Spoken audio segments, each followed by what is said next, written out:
Thank you so much for being on Rajvi Talks. And today we are going to talk about your contribution as a major, as a graphologist, and now as someone who is insisting everyone to write with fountain pens. How have you contributed to the society? That is what we are going to talk about in our live today. So starting with, how do you contribute in today's generation, in today's life? What do you do to give back to the society? Okay, firstly, thank you so much, Rajvi. It's a matter of immense pride that I'm on this platform. And today is Women's Day, and what is a better gift than this? Okay, so when we talk of contributing back to society, that has been something which has been deep within me for a very long time. Even before I joined the armed forces, I always thought that, it is our job, it is our duty to do our things, to contribute effectively in whatever way we can. Let it be spreading awareness on something, let it be assisting people with dealing some situations. We have to do our little bit.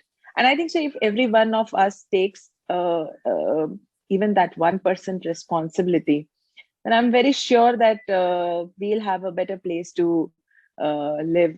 We have a better tomorrow, and that will be soon. So after my service in the armed forces, I took release, and thereafter I thought that let me put to use my skills, my experience in the army to help people cope up with their personal issues, their life goals. And to achieve this, I thought, what other the way better than writing, because that has been something very close to me. And that is how the ink came into its existence. Initially, I had named it as nibs and inks because that brings more specifically about fountain pens. But then due to some issues with regards to, there were multiple handles, there were multiple websites on the same name or similar name. So I said, let's make it a little unique. And that's how the ink came into its existence. And through ink, I am presently focusing on helping people with self-assessment and personality enhancement through using writing as a tool. Now, writing is a very important tool of our life. This is something which we don't realize. We sometimes take it for granted. But then when we are in our down, or when we are not just in the zone or just in the phase of our normal life, we often confide to writing in many ways. It could be journaling, it could be just writing some note, some letter to a friend, and in many ways. I also feel the technology is at blame for this also, where people find it easier to account things on a mobile rather than write it down. But what they don't realize is that tomorrow their phone crashes and all their feelings go with that. So why not treasure what you write? Why not treasure your thoughts? And it's one skill that has been the oldest form of communication between humans. Even before, we even thought of, we use sounds to communicate. It's at the same during the same era when we started making figurines and creating, carving on these walls of these caves, and that is how we used to communicate. So so that's the reason I thought that, okay, let's spread this writing culture, because when we talk of sustainability, then intellect is also a part of it. So what do we give to our coming generations? And the United Nations talks of it as one of its goals, to remove that generation gap, to bring generations together, Yes. So yeah, so that's how the ink came into its I don't think a lot of people do realize that writing is a very powerful tool. And now when we're all techno savvy, as you said, I find it easier to type and send a message rather than write a letter to someone. I think in that era, it's very important to get back to the old beliefs, to understand that writing is very important. It is one of the most powerful tools we ever had. In this society of where people just think about I, me, and myself, what made you choose the society? What was that thought that you came that नहीं यार, सिर्फ मेरा नहीं, मुझे society के लिए भी कुछ करना है, उसके लिए भी कुछ, I have to do something recognizable. So yeah. So in this era, जहाँ पे लोग समझते हैं कि यार नहीं, मैं हूँ, everyone is very selfish about themselves. How did the society come and play? I think so that was quite inherent in me, because my mother is a teacher, my father has been in the army, and I am a family of teachers and educationists. And even my grandfather, he had served in the armed forces, and thereafter, when he took his retirement, he has been assisting people in and being an advisor to so many of them. I think so that all comes from the family, and you see in your family that how people do things as their moral responsibility and duty. I think so. This is what is the reason, and of course, the training in the academy further strengthens your belief system about nation concept, about society as a concept, and why is it important to contribute to that.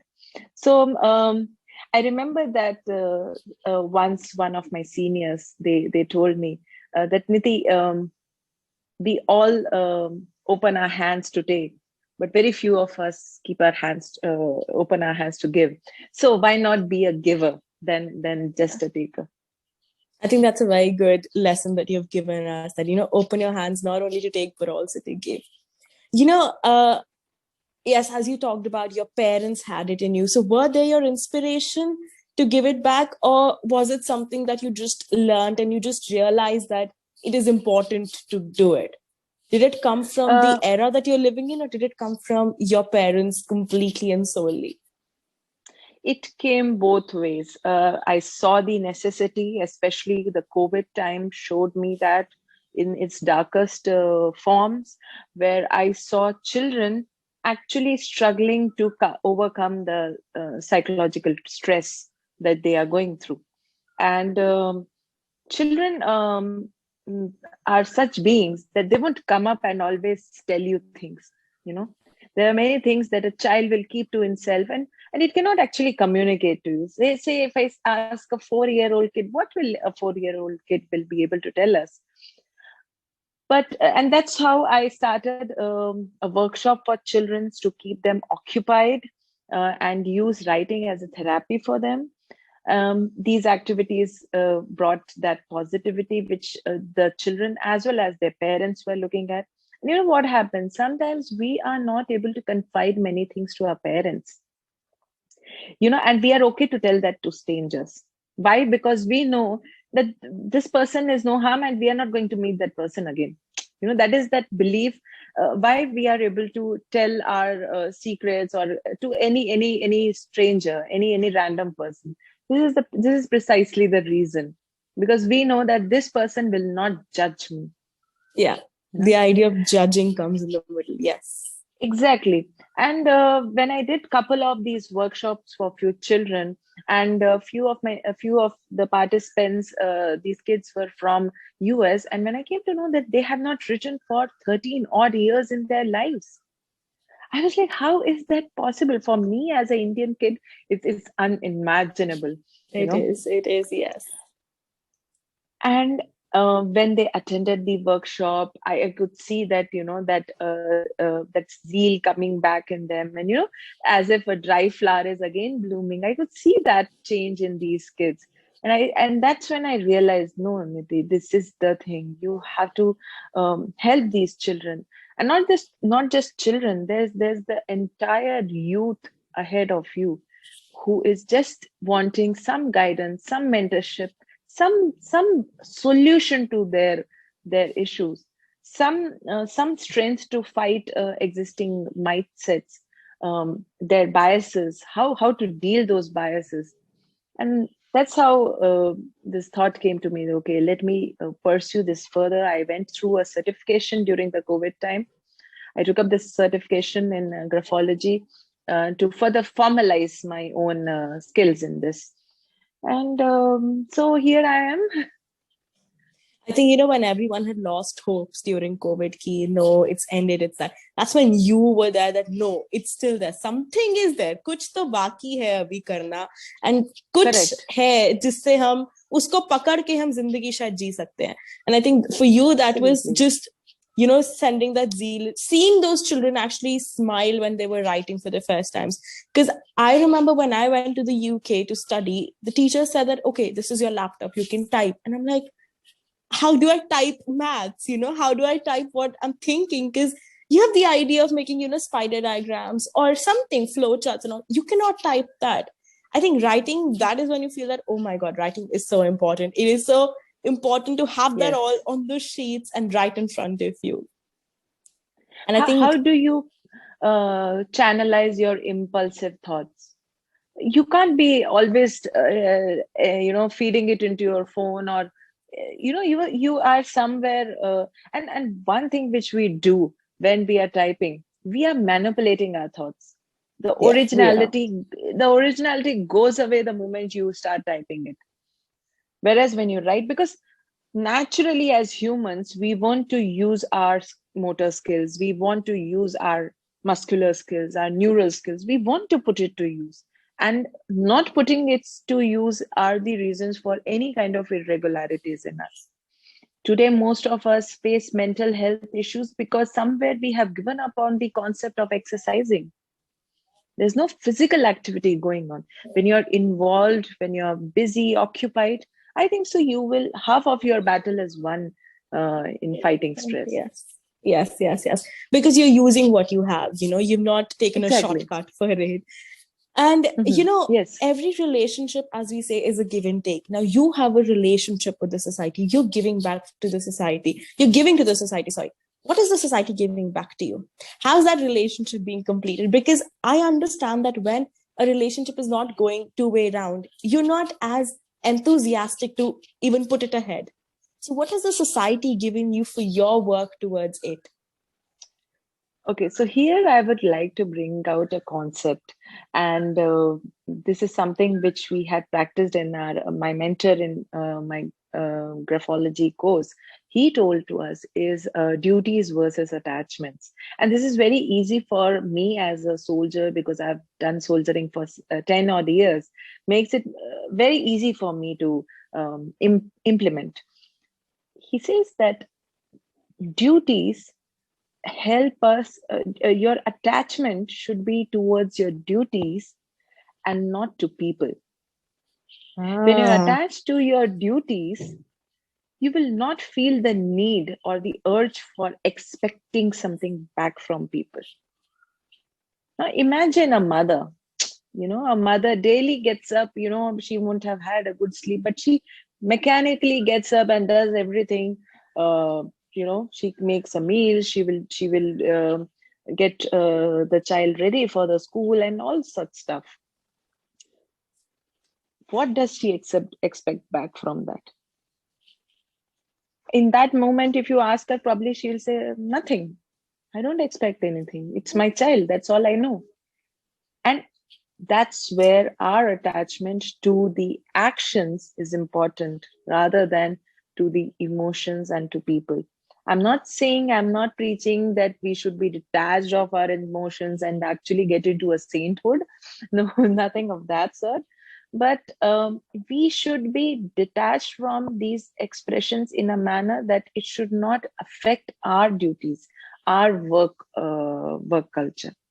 So I think so. This is the reason that even I take any kind of response from people. If I have a fountain pen club, I have a community effort towards this, and when people are part of this community and they appreciate my efforts on in the workshops, and they feel that it has helped them, I think so. That is an aim plus. That's already a bonus. So I take it as a bonus rather than that. Nahi, I want more. You tell me more about this. So, I think you wait for your duty to give it back to you. The connection is with duty. The connection is not directly with society. Exactly. It's directly with duty and indirectly with society. Wow, that is something I've learned new today. Thank you for that. Lastly, how would you inspire today's generation to contribute to the society? Because as I said, our generation is more of me, myself. Ki main kaun hu, main kahan tak pahunch sakta hu. For us, society is something, we feel that it is something out of the box. It is like, apna nahi hai to nahi karna. How would you inspire our generation like today's to like, nahi yaar, it is your duty? Or what would you tell them that go give back? How can we do our best? The self is important. I won't say that the self is to be absolutely forgotten, because it is ultimately the self which will be acting and taking the necessary steps to fulfill the requirements of the society. The self is important, but at the same time, whatever actions you are doing, how is it? Are you satisfied with it? Number one, are you okay with being just a part of a society and just a passenger and just going on? And if you want to be like that, then don't have very high hopes from people. You can't be sitting at home and comfortably doing something in your comfort zone and expecting that I will be a leader tomorrow. That doesn't happen that way. There are certain sacrifices you need to make. There has to be innovation, and there has to be a regular introspection, and your competition should be with yourself, that everything I do is, if I am better, if I better myself, then definitely I'm improving the society. And take your betterment as a responsibility, not just your whims and fancies that this is your birthright. Okay, so take your betterment also as a responsibility. That is very important.